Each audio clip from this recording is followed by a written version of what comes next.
memancarkan takwa ke sesama manusia. Ramadan telah berlalu dan kini seluruh umat muslim di dunia merayakan Hari Raya Idul Fitri.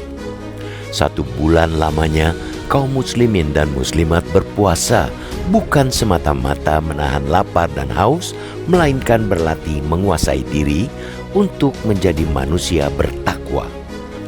Momen itulah yang kemudian dirayakan di hari kemenangan ini, Idul Fitri 1447 Hijriah. Ini adalah sebuah ajang syarat makna karena telah kembali ke fitrah, menjadi orang berhati bersih yang terbebas dari dendam dan iri, serta menghadirkan diri dalam versi terbaik kita. Idul Fitri sekaligus menjadi momentum memperkuat silaturahmi dan menjalani kembali tradisi saling memaafkan antar anggota keluarga, sahabat, dan tetangga. Kita bahkan diajak untuk berbagi kebahagiaan demi memperkokoh solidaritas anak bangsa. Umat muslim di hari yang fitri ini diingatkan untuk menyebarkan dan memancarkan takwa yang dipelajari selama Ramadan. Ketakwaan itu jangan berhenti hanya di diri sendiri, justru harus terlihat nyata saat kembali hidup bermasyarakat. Idul Fitri bukan hanya soal kemenangan pribadi dalam menahan diri, melainkan tentang bagaimana manusia menjadi semakin peduli dengan sekitarnya. Idul Fitri misalnya menjadi momen tepat untuk menunjukkan empati ketika ada tetangga yang kesulitan. Bantuan sekecil apapun, baik berupa makanan atau sekadar perhatian, merupakan perwujudan nyata dari nilai takwa terhadap Sang Maha Pencipta. Orang lain yang ditolong kemudian merasa semakin bersyukur karena bebannya menjadi lebih ringan. Idul Fitri pada akhirnya bukan hanya kemenangan spiritual, melainkan juga kemenangan atas kemanusiaan.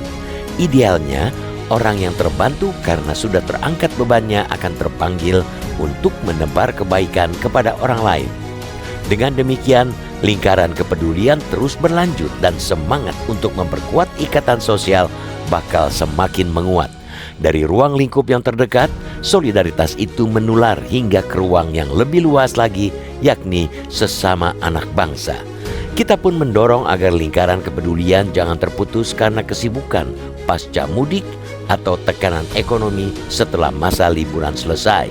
Solidaritas yang merupakan cerminan takwa itu harus terus terjaga di tengah hiruk-pikuk kehidupan sehari-hari. Tentunya seruan ini tidak hanya diarahkan kepada masyarakat biasa, para pemegang kebijakan, pemegang tampuk kekuasaan, dan mereka yang berperan menentukan arah bangsa memiliki tanggung jawab untuk meneguhkan kepedulian dalam setiap keputusan. Harus diingat bahwa kita tidak bisa mengandalkan kesolehan individu sebagai pengganti jaring pengaman sosial. Sebab ketika ekonomi sulit, orang cenderung kembali ke mode bertahan hidup. Oleh karena itu, narasi kepedulian mesti ditopang dengan sistem ekonomi yang adil. Tanpa sistem ekonomi yang adil, empati dan solidaritas hanya menjadi nilai moral yang rapuh. Pengelola negara diingatkan agar hadir dan serius melayani rakyat. Misalnya, dalam hal menghadirkan akses modal yang terjangkau serta kepastian upah yang layak. Kebaikan individu yang dipancarkan di momen Idul Fitri hanya akan bersifat paliatif ketika negara berlindung di balik kedermawanan warganya. Kepedulian antar tetangga sekuat apapun tidak akan mampu menahan laju inflasi dan beratnya tekanan ekonomi. Selain sistem ekonomi, aspek lainnya seperti sistem politik dan hukum wajib berdiri di atas prinsip keadilan. Jika sistem ekonomi ibarat mesin dan kepedulian adalah bahan bakarnya, sistem politik dan hukum adalah pemandu dan kerangkanya.